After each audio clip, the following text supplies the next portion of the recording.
ملاك بلوي مقابي بلوي مقابي حديث برا أيلا عند بعض جماعة ميكائيل جبريل شو مقابي بلوي مقابي حديث አሁን ግን እንደው ዝም ብሎ ነገርም ይመግቡ መጋቢ ሐዲስ ነው መላከ ሁከቱ መላከ ሰላም ይገርም እኮ ነው ወጣቱ አይዟችሁ ሞራል ይኑራችሁ አው አገር እኮ ይሄ ነው ኢትዮጵያ ይችላል ምዕራብ ምስራቅ ሳይባል ሰው የሆነባት ቦታ ይችላል እና በሌላ የወረርሽኝ ባመጣው አትወሰዱ መቼም ፈለገ ጥበባት ዳንኤል አለ እንጂ ፖለቲካ ጎርፍ ነው ያው ምንም ቦታ አትስጡ ያው ያልፋል አያችሁ አይደል በየዘመኑ ይሄዳል እንደው እሱም በትዕግስት እየሸኙ መኖር አሁን እንደዚህ ያለ ግን ክርስትና ምንጩም ያው ያለው መጨረሻው እግዚአብሔር የሚቋረጥ አይደለም በመሬት መንቀጥቀጥ የሚጠፋ አይደለም። በኢትዮጵያ ውስጥ ትልቁ ችግር ምንድነው?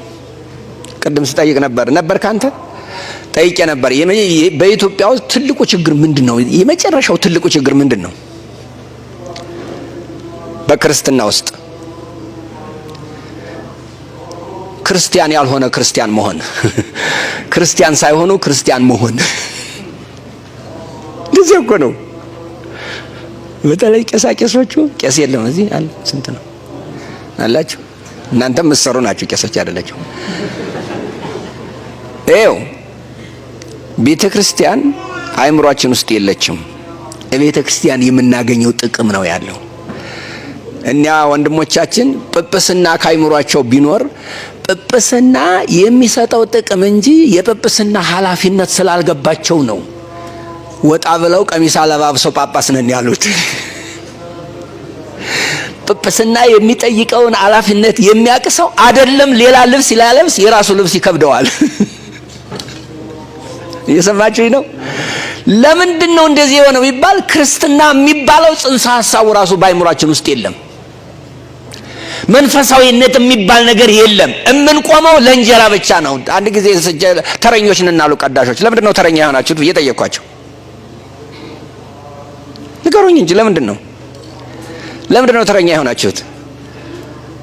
አልመልስልህ ስለተቀጠራችሁ ነው ኢትዮጵያ ውስጥ የሚቀድሰው ስለተቀጠረ ነው የሚቆርበው ስለቀደሰ ነው ያ ያልቀደሰ ሰው ሲቆርብ አይቻላቅም ኢትዮጵያ ውስጥ ቄሱ ነው ስለዚህ ቤተክርስቲያን ውስጥ ገብቶ 2 ሰዓት ተኩል ቆሞ ቅዱስ ቁርባን ሳይቆርብ አሜን ብሎ ይሄዳል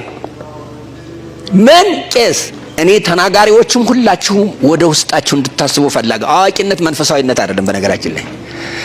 የመጀመሪያው የክርስቶስን አምላክነት የመሰከረ ማን ነው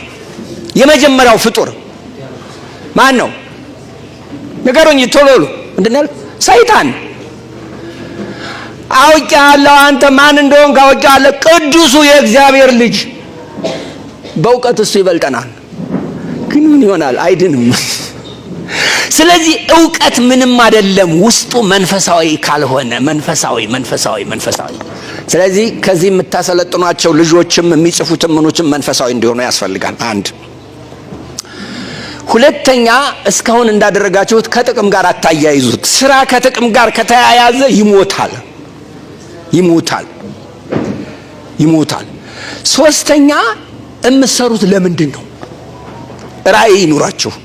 ዓላማ ይኑራችሁ የምትኖሩለት ዓላማ ይኑራችሁ እነዚህን ካደረጋችሁ መስራት እኔ ቃል አልገባላችሁም ይሄን አረጋለሁ ለራሴ ማድረግ የማልችል ሰው የመዳን ቀን መቼ ነው ዛሬ አሁን ነው፣ ዛሬ አይደለም፣ አሁን ነው። የኛ ጊዜ አሁን ብቻ ነው።